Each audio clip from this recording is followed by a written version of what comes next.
You were drowning in work, so you brought someone on to help, but somehow you feel as overwhelmed or even more. And if that's where you are, it's not that help doesn't work, it's that the type of help you hired doesn't match the type of work that is draining you. In this video, I'm going to give you a simple exercise to figure out the type of hire that you need right now for your studio before you spend any more time or money on the wrong one.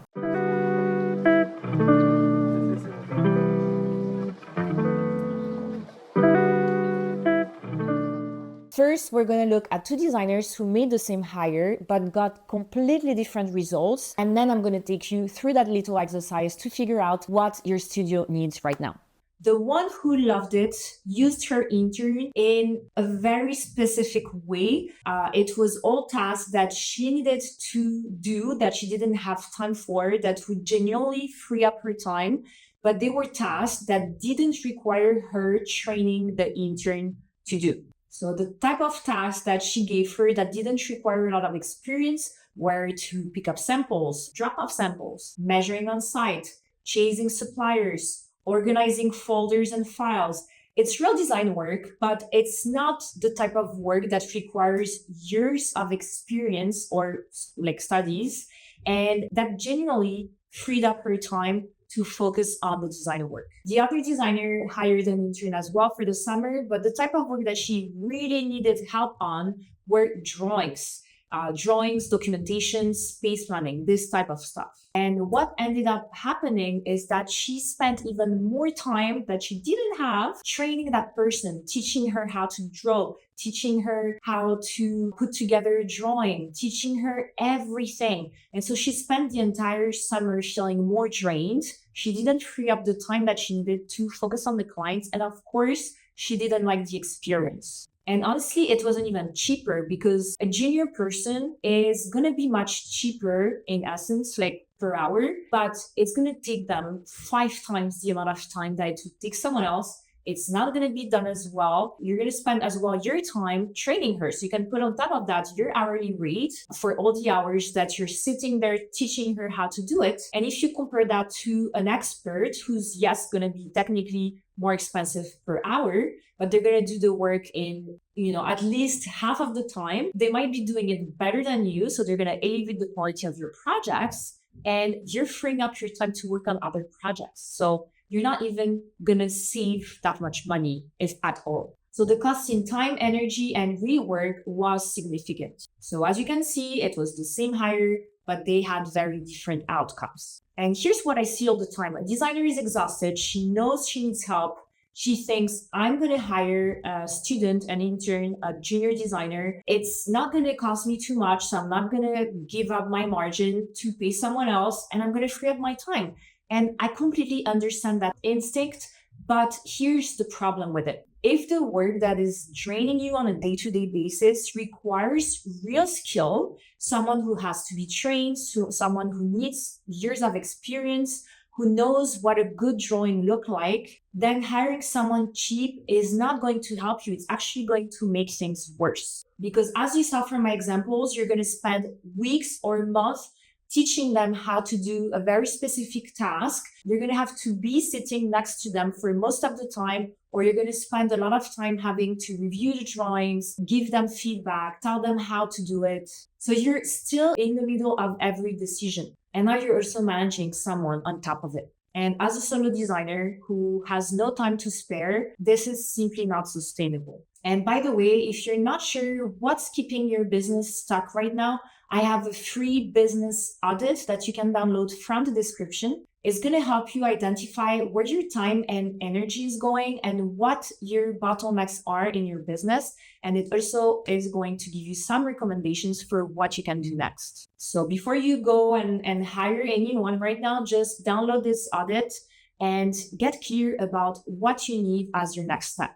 All right, so before you hire anyone, I want you to do a very simple exercise. Over the next month or the next project, I want you to keep a very simple list of everything you're doing across that project that's costing you the most time and energy. We're going to keep track of everything that's draining you, the things that you dread doing, the things that you hate doing, the tasks that are still on your plate at 10 p.m., the work that's pulling you away from the parts of the projects that you love doing the most. And then we're going to go through that list and ask one question for each item. Could I explain this to someone with no design background in under 30 minutes? Or would it take weeks or months for me to train them? Okay, so now let's look at when an intern makes sense for your first hire. And I'm saying first hire because there's no problem with having an intern or junior designer that you want to have on your team. You want them to grow with your business. There's no problem with that.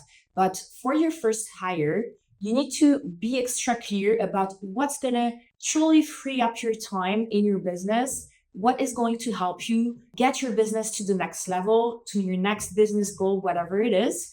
And that's why this video is really important. So when an intern makes sense, things like picking up and dropping off samples, measuring on site, organizing your sample library, chasing suppliers for updates, filing site photos. You could give them your phone and tell them to file all the photos in the proper Google Drive folder, keeping the folders organized, updating an FF&E sheet, whatever it is. Those things are quite easy to explain. And to be honest, you can explain any of those to a motivated student in 30 minutes, tops 1 hour, and they will do a very good job, I'm sure. They don't need to have been at school for 4 years or have experience working in a studio. They just need to be reliable, proactive, and willing to do the work. And most interns will be so excited to have that experience with you. They will truly be excited about organizing your sample library. And hiring someone to do those things is affordable, it's fast to set up, and it's genuinely going to free up your time. Imagine the time that you have to go to a showroom, get the samples, drop them off at the client's house, come back to your studio. It's so much time that you could have spent doing activities that truly move the needle forward, whether it's on the projects or on the business. So if you have someone who can do those things for you, it's going to be amazing. And now let's look at when an expert makes more sense. So as we saw, it's for all the things that are draining you. If the things that drain you the most are doing technical drawings, for example, construction drawing, detail drawings, 3D rendering, someone who has construction expertise, someone who can help you with the procurement, anything that requires real design knowledge and experience, that's a different problem entirely. As we saw, hiring an intern to do those things is going to be more costly in time, energy, and money. And yes, an expert is going to cost you more per hour, technically, but it's going to cost you a lot less of your own time, which is you're the most expensive designer on the team, remember. So if your hourly rate is $150, $200, every hour that you spend sitting next to an intern to teach them how to do a simple floor plan is an hour of your time, so $200 that you've spent towards that task. If you spend $78 per hour, which is what we charge our clients for doing expert tasks that maybe you don't even have the skills for, then you're spending $78 per hour for an expert who's going to truly elevate your project. So you have that $200 minus $78.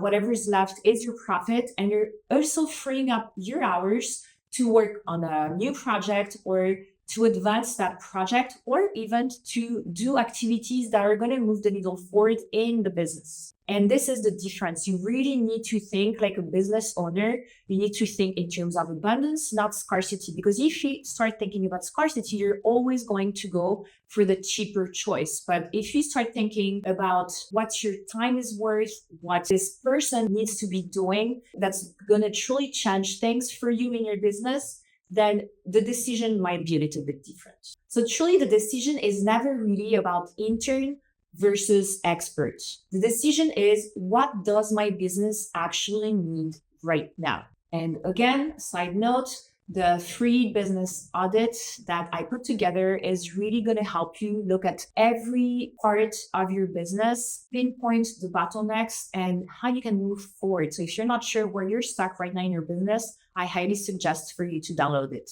And to recap, before you hire anyone because you feel so overwhelmed, do this quick audit.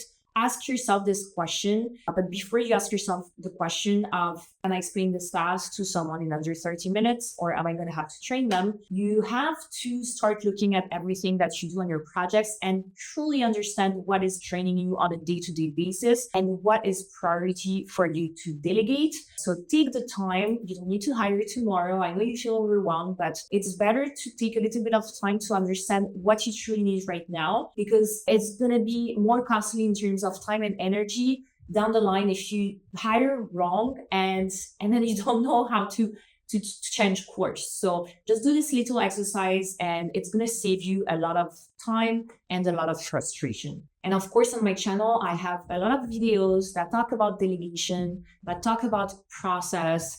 I have tons of tips about how you can save time on your day-to-day, how to organize your business and your projects better, how to delegate properly so the help is more helpful than it's draining. So I invite you to subscribe and to watch other videos on this topic. I'll see you in the next video.